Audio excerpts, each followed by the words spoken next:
Hey guys, this is Sconson with VaporizerReview.com, taking a look at the Ascent Vaporizer today. It's the one that followed up the DaVinci Vaporizer, and it's got quite a few improvements and not really even the same unit at all. So let's go ahead and take a look at what we have in the Ascent Vaporizer box. First thing right off the bat, we have the unit. I can tell it's pretty solid vaporizer. There's no like plastic. It's definitely going to be withstanding some falls if it ends up taking them. Hopefully not. There's a glass air path in there. Don't want to break that. But I can tell right away it's good construction, good materials that make it. And you can take a look at flipping open the bottom chamber here where the herb goes. So there's definite some ease on that, and you can just put your herb right in there. So not a very difficult vaporizer to load. Now I see here it's got a glass draw stem up at the top. A little difficult to get going out of there, and I would probably be a little concerned if I'm going to be, drawing it out and retracting it frequently. I'm be worried about breaking the glass on it. And glass isn't necessarily the most solid material. So though the unit's pretty solid, you do have to deal with the glass right in there. It's got a digital display screen on it, which is nice because you're not guessing on what temperature you're vaporizing at. A lot of units only have those preset temperatures, which it does tell you for the most part what temperature you're set at, but you don't have full control over the unit. I like the fact that you can fully set it to wherever you want to set it. So the Ascent's definitely a good quality vaporizer there. And what else do we have in the box? We have the instructions for the Ascent unit. Pretty detailed. There's images, which I like. It breaks down the points and parts of the unit right there on the front here.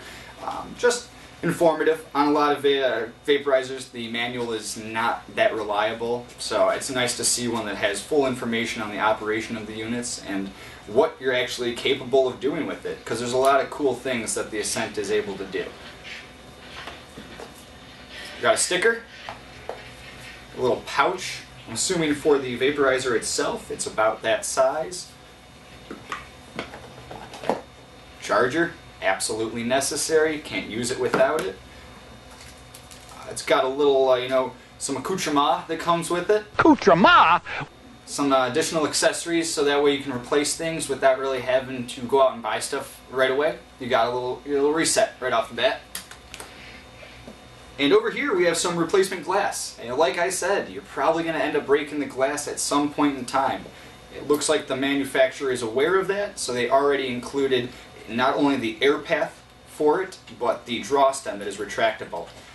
That's just one of the things that concerns me a little. It's glass on glass. That's great for flavor, but as far as dealing with something down the line, since they already include an additional glass mouthpiece and draw area right in the box, I'm going to assume they're probably anticipating that that's not going to be the last one you need. Probably going to be replacing these quite a bit. And along with that, we have two little glass wax containers. For those of you who like to use concentrates, you can use concentrates with the Ascent. That's an upside. A portable vaporizer that can use wax or dry herb, and it's put in a little glass jar, so that's pretty cool. No weird like metal, no cotton or coils, anything like that. It goes right into the glass jar, which then in turn gets dropped down into the heating chamber. So you can't do herb and wax at the same time because they're going into the same heating chamber, but you can do both of them overall with the Ascent. So for a vaporizer that you're spending around $200 on, $250 not too long ago, you really feel that you're getting the quality, not only with the unit, but with the packaging. It feels kind of like something maybe like an Apple product almost. It's got little pull tabs on it, and there's got covers so you can see the chargers down in there. The glass comes in some nice foam, so it's not going to be jiggling around before you receive it. You know it's the Ascent by DaVinci. It's clear on there. You can tell they put a little extra money into it to make it more valuable than just the unit. You get something that you're going to be proud to own, and you can tell that your money didn't go to waste.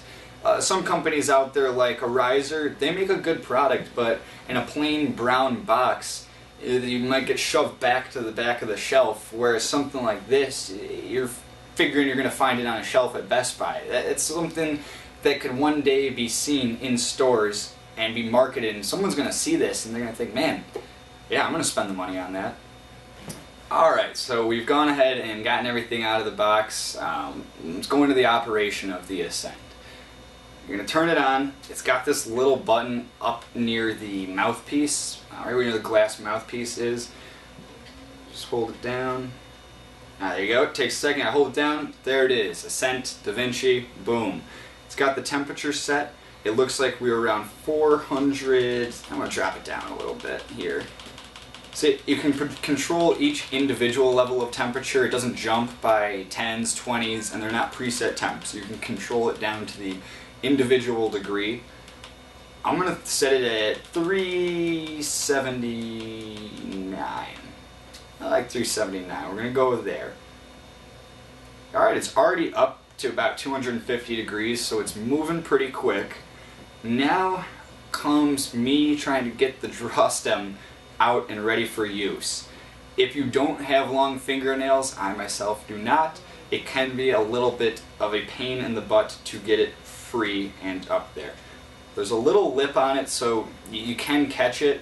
Anyone who regularly trims their fingernails or is a fingernail biter might have a little problem getting it out. Just don't push it all the way down in, I guess would be my suggestion, so you can easily pull it back out. It rotates over to load it up. So I'm going to take some of my herb here and I'm going to drop it down into the ceramic heating chamber, like so, and close it up. Alright, so I got my herb there packed in. I'm not going to draw on it right yet. I'm going to give it a second to allow it to heat through. It's at the temperature I want, and I'm going to check it out. Let's see what we got.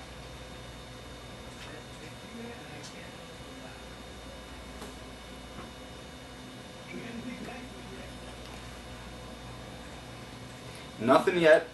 I did pack it in pretty much like right after I'd gotten to temp, so let's give it a moment or two. Let's see if we can get anything out of it though.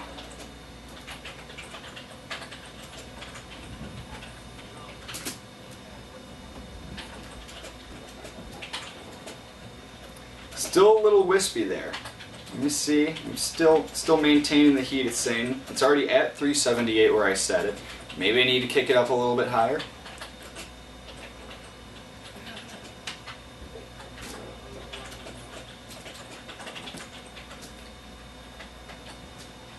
There we go. Getting more thicker vapor here as it's going. It could just be the temperature I had it set at. Maybe it does require a little bit higher heating in order to really fully vaporize my herbs. I also have some pretty decent herb in there. It could be the quality of it. Maybe it's just a little too moist and needs a moment or two to dry out. I'll spend a little time and figure this out here. Or maybe you just suck at it. Maybe your mom sucks at it. Definitely getting a little bit better vapor production. I'm going on my third or fourth draw on it, so it's taking a little bit to get exactly where I want, but I'm going to keep at it.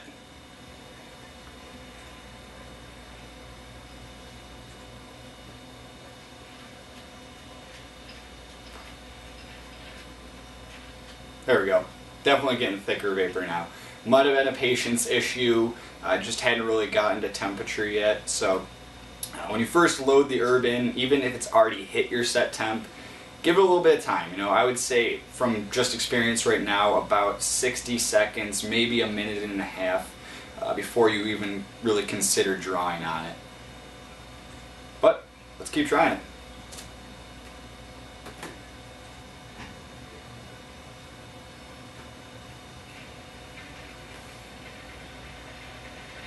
Here we go. Getting better vapor. And let's pop it open, just take a peek. It's still got some green to it, so it's not fully vaporized. I expect to get some more out of it here. Making me work for it a little bit in the beginning, but it's definitely getting thicker vapor now.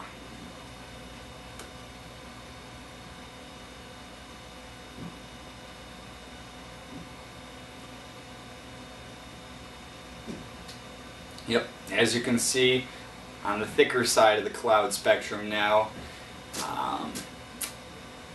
I'm liking it. It's got good flavor to it. The ceramic down in there, it must be pretty inert because it's not like giving off any funky flavor. The herb is getting a little darker brown here as we're going. Still, the mouthpiece is a little loose here, something to concern me. You know, if you end up moving it around too much, I'm really a little worried about cracking the inside piece of glass, the air path, and really not even realizing it. And then, you know, you got kind of broken glass down in the air path. Not sure if that's necessarily going to occur at any point, but it is something on my mind. So I'm getting near the end of the vapor production here, so I'm going to go ahead and turn the unit off and take a look at what we've got out of the herb that we put in there. Just got to hold the button down up top to shut it off. I'm going to push the draw stem in, but I'm not going to... It kind of pushed in all the way on its own. I was going to try not to push it down all the way. It just kind of slipped once I started there. But let's take a look at the herb here. Alright, cleaned it out. One thing I noticed, it only goes one way when pivoting, so don't accidentally try and force it. It's not going that way. Go back the other way. You should see on the clamp which way it's supposed to go, right back into the connection, but just be careful not to bust off the bottom. It's hard to use the vaporizer if there is no heating chamber on it, so something to consider. Remember that. Let's take a look at the herb we got here. Alright, I'd say it's pretty well vaporized. It's gotten to a dark brown, but it's not blackened, it's not charred. I think overall vapor production from the unit is good. There's great flavor that came with it because of the glass. Still, the glass makes me a little weary. It's something you kind of have to deal with, so that's something on my mind. Now that I've had the opportunity to use it and form an opinion on it, let me tell you what I don't really like about it. And the first one, and obviously I've been talking about it throughout, is the glass draw stem.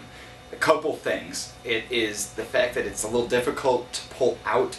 It's got some resistance, and if you don't have like long enough nails or aren't able to catch it, it might be kind of a pain in the butt every time you want to use it, just because you have to deal with that.